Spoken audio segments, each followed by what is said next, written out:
All right, a lot to follow today. Party leaders are hitting the campaign trail. The provincial election officially getting underway. So who else are we going to bring in other than City News Queen's Park reporter, political specialist extraordinaire Cynthia Mulligan joining me now. Good morning, Cyn. Good morning, Mel. How are you? I'm good. We were talking over break, and this is an exciting time, right? There is a lot to watch. For you, you've covered many elections at every level, and so you know the ins and the outs.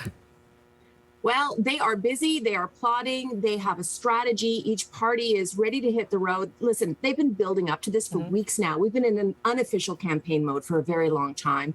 Today it becomes official. The writ is being dropped up by the lieutenant governor, and off they go. So it's going to be fascinating. And, you know, the latest poll out this morning, Ipsos has Doug Ford in the lead, and the vote being split by the Liberals and the NDP. And of course, I was asking Andrea Horwath yesterday, who is the main opponent for you? Is it the Liberals and trying to prevent the splitting of the vote, or is it Doug Ford? And it's interesting, her answer. And really, I was speaking to an NDP insider after that conversation with her, who was explaining that the Liberal strategy is to try and get 10 Conservative seats. So if you watch where they go, they are going to be hitting ridings where they narrowly lost, like by 1.5% in 2018. And yesterday afternoon, she was in Kitchener-Conestoga. That's a riding where she narrowly lost. So that is their strategy out of the gate.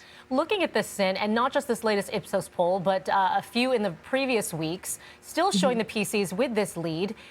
Is this really Doug Ford's to lose? Like, what could happen between it now and the next, 29 days for that to switch?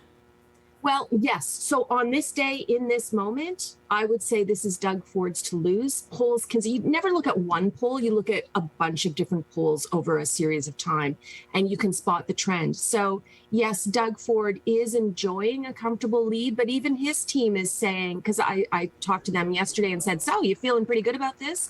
And they hesitated and answered, we are cautiously optimistic. So nobody takes anything for granted here. I think it's his to lose. I think that right now they are keeping him very well contained. They are showing strategic discipline.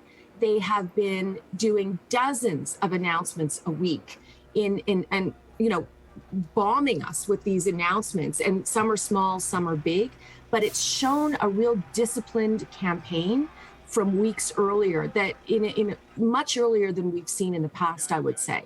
So I think that they are going to run a good campaign. They've got their budget out. They're going to be running on that and probably throw in some goodies along the way as well to make it even more enticing for people. So I would say that they're in a pretty good position, but you never know what's going to happen in a campaign. No, never. Liberal leader Stephen Del Duca, last we talked to you, there feels like there's a bit of a disconnect with voters and being able to say, okay, I trust you as leader. I want you to be leader. Have you seen any progress in that department?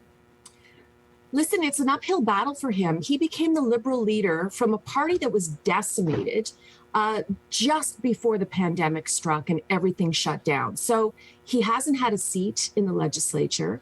It's really hard for voters to get to know him. And I think that that is one of the Liberals' biggest challenges. Now, that being said, they will likely do much better this election. He's rebuilding the party.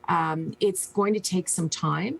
I'm not saying he can't do it. I'm not saying nobody can at this point, but he has a bigger battle in that he is the least known of all the leaders right now. Looking ahead to the debates and the big one happening on May the 16th, how big of a role is this going to play in the vote? You know, I think it's important for people to be able to sit and watch the leaders for an hour. But I would say they're all so well coached these days that it's really hard to get that zinger moment where somebody falls apart or somebody makes, that jab that really lands. Those are becoming more and more rare, I would say. But I think they're still very important, and they still do happen. You get a sense of the people's personalities, and it's their chance to give, their final pitch, to a massive audience, and to also, really, although it's 2 weeks before the election, granted, but also to really instill their values and what they want to accomplish as the leader. So they're important, but we don't see those knockout punches very often anymore. Right. Well, we'll see how that all plays out, and you will be rejoining us here on Breakfast Television post-debate. Sure will. Maybe there will be a couple knockout punches. You never know. We could all be surprised. You never know. Now that I've said it, there will be, It's right? gonna happen, right? Cynthia Mulligan, as always, appreciate your time and your analysis. Thank you. Thanks, Mel.